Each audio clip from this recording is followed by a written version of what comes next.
Echoes of the last barrage. The train hissed like a snake as it pulled into the station, smoke billowing in lazy spirals that reminded Captain Elias Warren of the artillery fogs over the trenches. He adjusted the brim of his cap and stepped onto the platform, boots clicking against the tiles. No one greeted him, but he hadn't expected anyone. The war was over, at least the part with uniforms and rifles. He carried no medals on his chest, though he'd earned more than most. A letter from the king. A commendation for leading his platoon through the slaughter at Vimy Ridge, and a scar that ran from his temple to the edge of his ear, where shrapnel had almost ended him. But it was the things that didn't scar his skin that bothered him most. The town hadn't changed. Trees still lined the avenue like quiet sentinels, and the baker still left loaves in his window like offerings.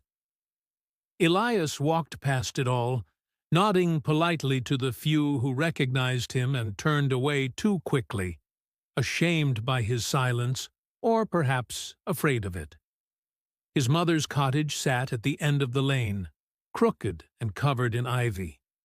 She wasn't there anymore. The fever had taken her while he was still in Flanders.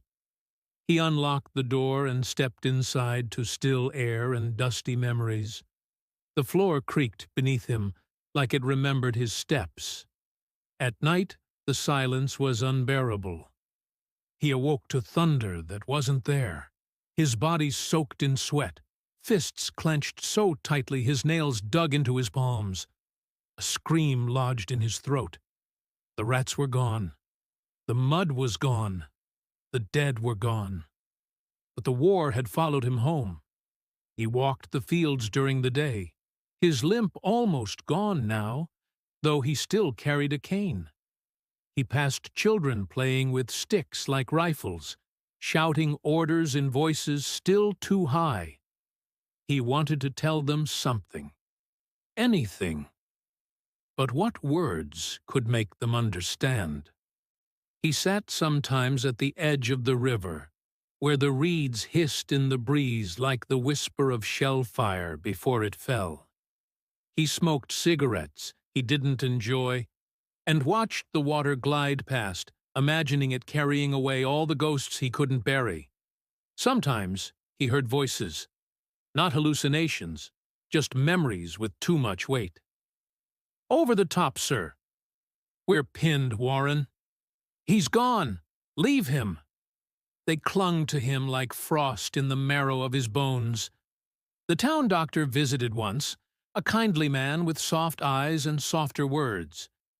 He called it shell shock, said Elias needed rest, familiarity, and perhaps some time in the sanatorium up north. Elias had nodded, accepted the pills he wouldn't take, and returned to walking. He saw Thomas Harding one day, one of his men once. They had pulled Thomas from a crater, his face blackened by powder and lungs full of mustard gas. Somehow, he'd survived. Now, he sat in front of the post office, selling pencils with one arm. Their eyes met. They didn't speak. What was there to say? Weeks passed. Elias started keeping a journal, not for posterity, but to pour out the things that woke him.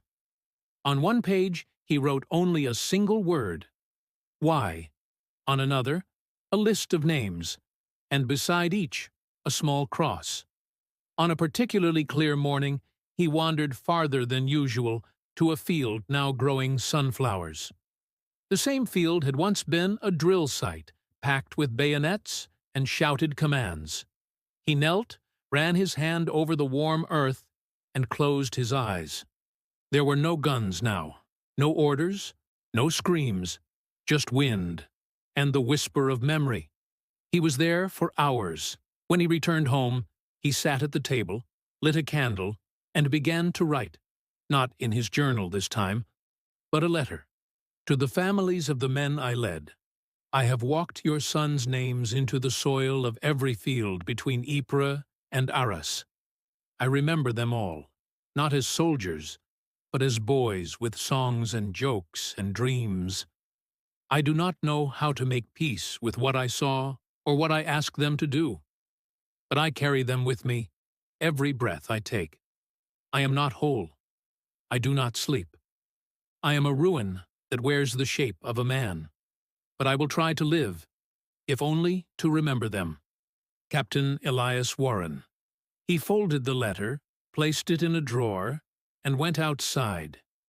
The sun was setting over the hills, painting the sky in hues of blood and ash.